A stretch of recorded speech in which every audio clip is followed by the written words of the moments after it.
In the north, wildling raiding parties often come to plunder and attack the Seven Kingdoms' wealth. But who are these raiders, and where do they come from?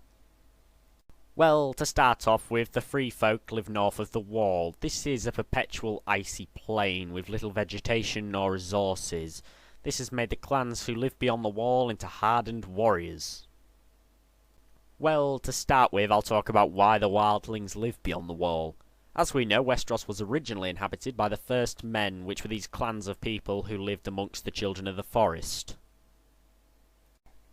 Now, when the wall was constructed 8,000 years ago by Bran the Builder to protect the Westrosians from the others, or the White Walkers, in the fear that they would one day return, the clans who lived beyond the wall were essentially just cut off from the rest of Westeros. Now, this meant that when the Andals invaded Westeros, they never invaded beyond the wall, and for this reason, these free folk never were converted to the faith of the Seven, and for this reason kept to the original faith of the old gods of the forest. As well as this, in the War of Conquest carried out by the Targaryens, they never invaded beyond the wall, so the free folk were never actually conquered. Like the wildlings, a lot of the Northerners also do worship the old gods, so they do have quite a lot in common, and a lot of them will actually turn out to be related and have similar ancestors. Now, in free folk society, the name pretty much explains it all. They don't really have laws, which differs greatly from the Seven Kingdoms feudal system. Beyond the wall tends to be ruled by the strong and the smart. Although there are no laws, acting wrongly towards someone would be discouraged, as clans have been known to go to war over very petty issues. Now, having laws means that beyond the wall is far more chaotic than the Seven Kingdoms. Well, most of the time. Now, for this reason, the people of Westeros have taken to calling the free folk Wildlings, and that's where they get the name from. As well as this, it doesn't help that they've created quite a bad reputation for themselves, raiding beyond the wall. Now, the Wildlings have taken to calling the Westrosians Kneelers, as they believe the idea of a hereditary bloodline is, well, ridiculous. The Wildlings only follow who they choose, and these people, well, they'll turn out to be clan leaders, or potentially a king beyond the wall, but we'll talk about that more in a minute.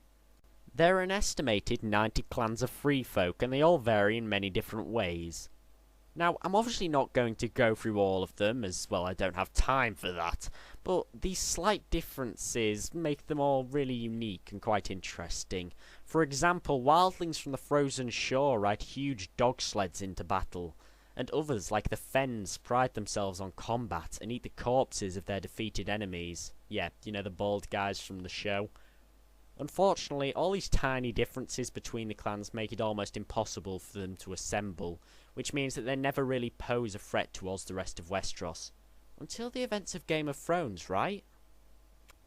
Now, we know that Mance Rayder has the title King Beyond the Wall, but this has actually happened a few times. There's been 6 attempts when the King Beyond the Wall has assembled all the clans under the promise of invading the Seven Kingdoms, but they've all failed due to lack of military discipline and infighting.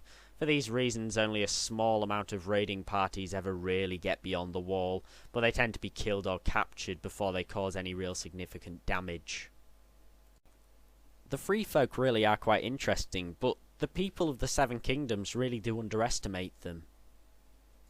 The people of the Seven Kingdoms, particularly in the south, have started seeing these wildlings, as they call them, as just these barbarians, almost like another species, just very uncivilized.